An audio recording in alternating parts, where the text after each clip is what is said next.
When my friend James invited me on an expedition to track the Jersey Devil through the remote Pine Barrens, I reluctantly agreed. As a budding cryptozoologist, James was obsessed with pursuing the state's legendary winged beast first reported in the 1700s. While folklore said the creature had an ape-like body, kangaroo legs, bat wings, horns, and a forked tail, photos or remains had never surfaced. Wandering the desolate forest for even one night struck me as a fool's errand. But James's enthusiasm eventually won me over. We set off at twilight, camping gear loaded, cameras and provisions in tow. After parking off a lonely country road, the looming rust-colored woods quickly enveloped us.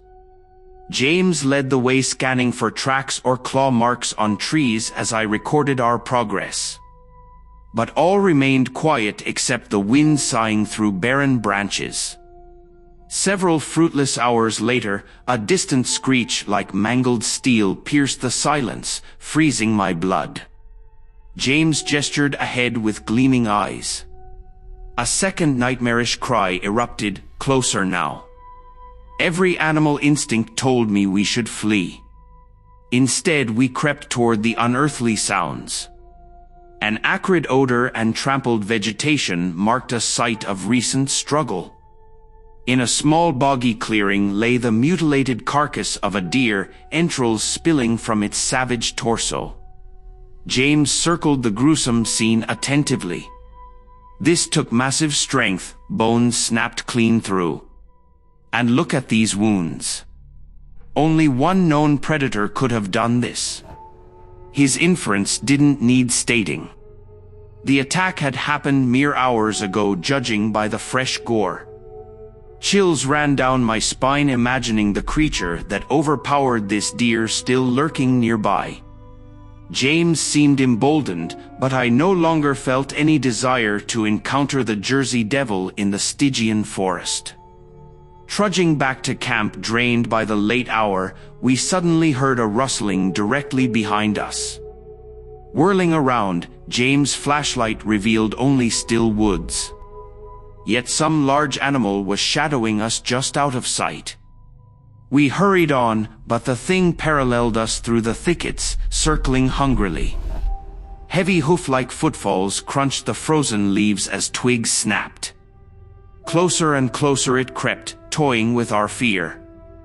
Fleeing blindly now, we crashed through briars until the pale light of a clearing appeared ahead. Breaking through the tree line, we froze. No campsite stood before us anymore. Endless forest stretched in all directions under the cold moon.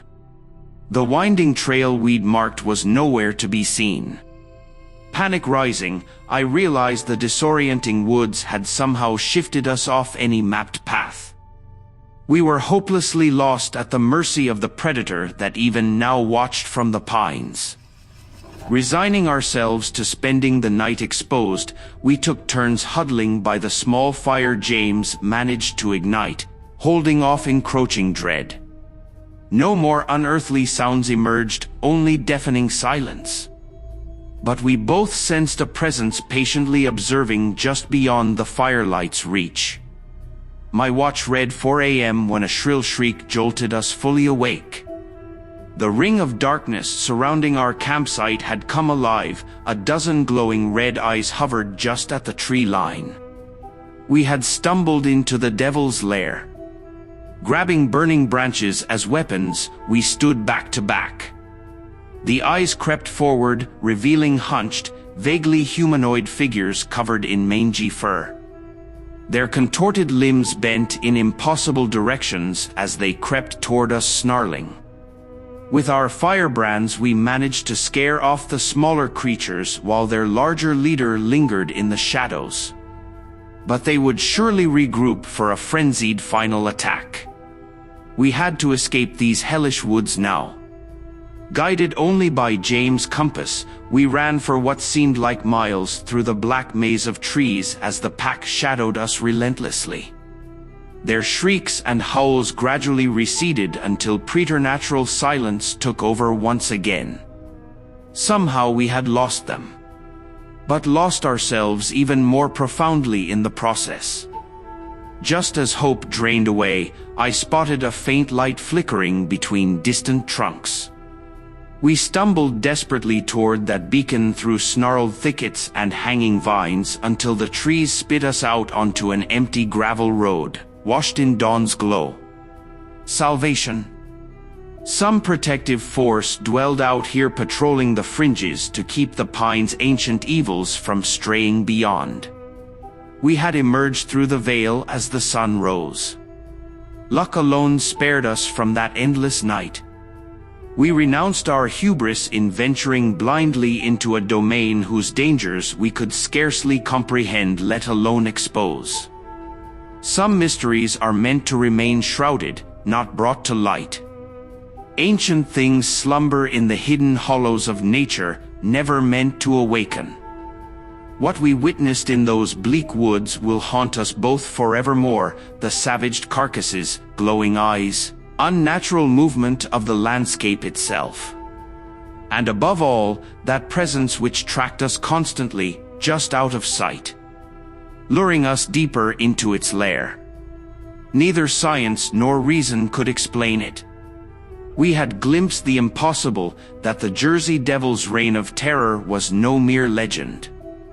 Its lineage endured, thriving hidden in the most remote pine barrens.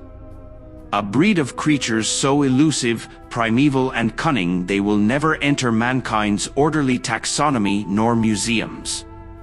We had ventured blindly into a sovereign realm defended by forces that did not welcome our trespass. Few who behold its sentinels return to describe their horrors. And those that barely escape spend the remainder of their years glance back, waiting, wondering if they were truly released. So take care not to prod the untamed wilds where the unexplained still dominates. Believe the rural warnings passed down. And do not imagine your tools of reason can unveil or subdue that which dwells so close along the fringes. For the darkness knows you far better than you will ever comprehend its bounds.